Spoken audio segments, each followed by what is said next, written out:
안녕하세요, 중고등부 친구들. 한 주간도 잘 지냈나요? 벌써 11월 마지막 주예요. 시간이 진짜 빨리 지나가는 것 같습니다. 그러면은 2020년의 마무리도 말씀으로 함께 해보아요. 오늘 말씀은 고린도전서 4장 5절 말씀입니다. 함께 읽어볼게요. 그러므로 때가 이르기 전, 곧 주께서 오시기까지 아무것도 판단하지 말라. 그가 어둠에 감추인 것들을 드러내고 마음의 뜻을 나타내시리니 그때에 각 사람에게 하나님으로부터 칭찬이 있으리라. 혹시 지금 손에 반지를 끼고 계신 분 있으신가요? 만약에 성인이시라면은 그 끼고 있는 반지가 결혼 반지일 가능성이 높은데요.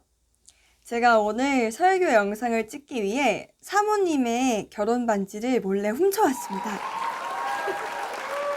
짜잔!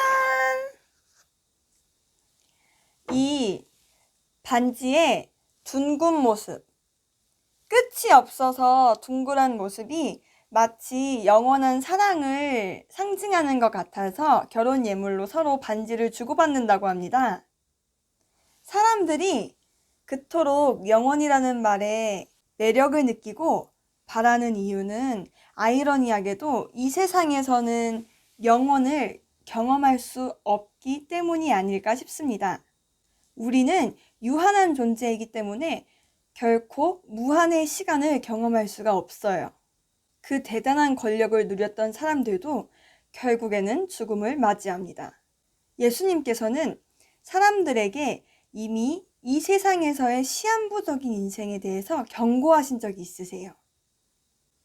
사람의 생명이 그 소유에 넉넉한 데 있지 아니하니라 하시고,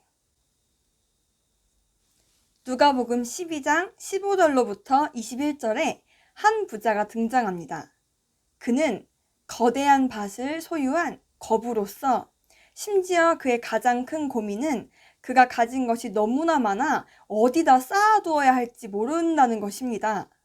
그는 마음속으로 생각합니다. 내가 곡식 쌓을 곳이 없으니 어찌할까? 이렇게 하자.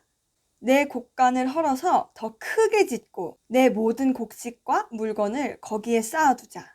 여러 해 쓸 물건을 잔뜩 쌓아두었으니 이제는 평안히 쉬고 먹고 마시고 즐기자.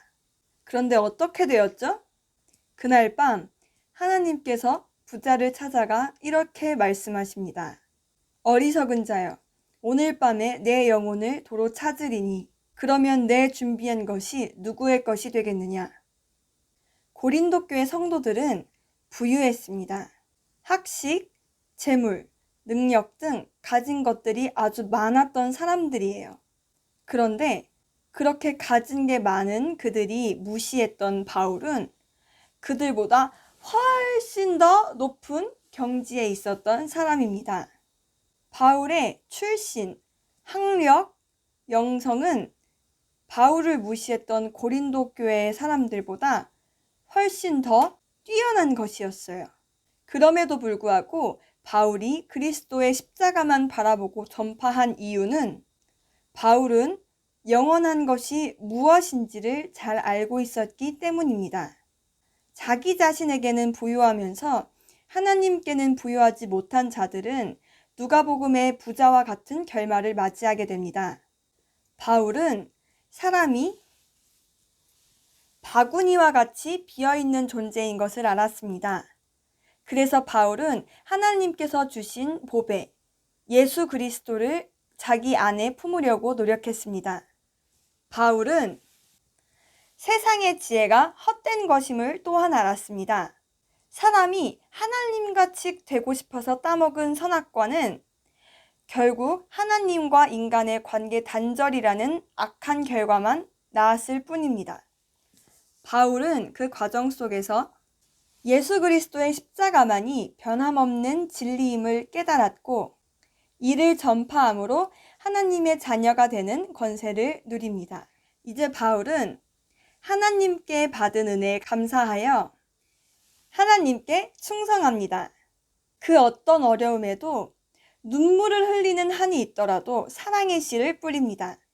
바울의 이 모든 삶의 여정은 그의 눈이 썩지 않을 것, 하나님이 상으로 주실 면류관에 있었기 때문입니다. 마지막 날 예수님께서 이 땅에 재림하사 한 사람 한 사람의 삶을 돌아보실 때 그때가 바로 모든 것이 밝히 드러나는 시간입니다. 죽을 고비도 많이 넘기고 자신이 가진 것을 내세우지 않아서 어리석어 보이던 바울과 그 반대로 많은 것을 소유하고 자랑하고 당당한 태도로 남들을 헐뜯던 자들 중에 누가 하나님의 칭찬을 받을 것인지 분명히 드러나는 시간입니다. 바울은 죽음도 사람들의 시선도 두려워하지 않았습니다. 바울의 종착역은 이 세상이 아니었기 때문입니다. 바울은 유한한 세상 속에서 이미 영원을 소유한 사람이었습니다. 바울의 눈에는 하늘에서 하나님께 받을 상급인 면류관이 선명했습니다. 사랑하는 사람들이 영혼을 약속하며 반지를 주고받는 것처럼 하나님께서도 우리에게 영혼에 대한 징표를 약속하셨습니다. 하나님이 약속하신 징표는 연약한 인간의 것과는 다르게 강하고 힘이 있어 결코 썩지도 없어지지도 않습니다. 그것은 면류관, 하늘의 상급입니다. 그럼 이제 하나님이 우리에게 주신 반지, 영원한 반지인 면류관 반지를 한번 만들러 가보겠습니다.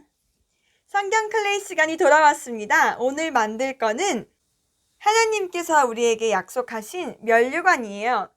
영원한 사랑을 의미하는 반지 모양으로 면류관을 한번 만들어 볼게요.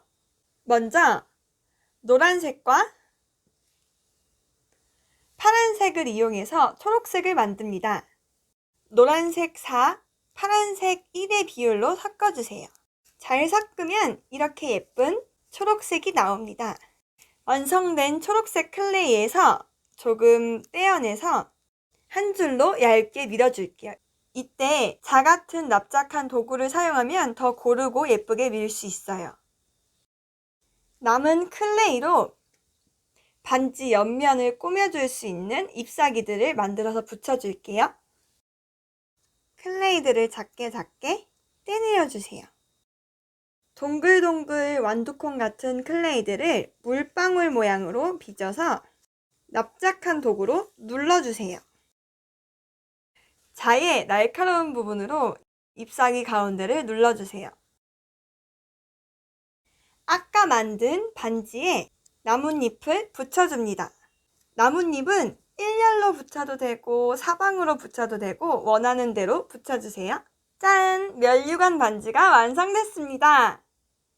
우리는 하나님께 영원한 사랑, 영원한 생명을 프로포즈 받은 하나님의 신부입니다. 하나님의 신부답게 하늘나라를 꿈꾸며 항상 기쁨으로 살아가시는 사당중앙교회 되기를 기도합니다. 아멘.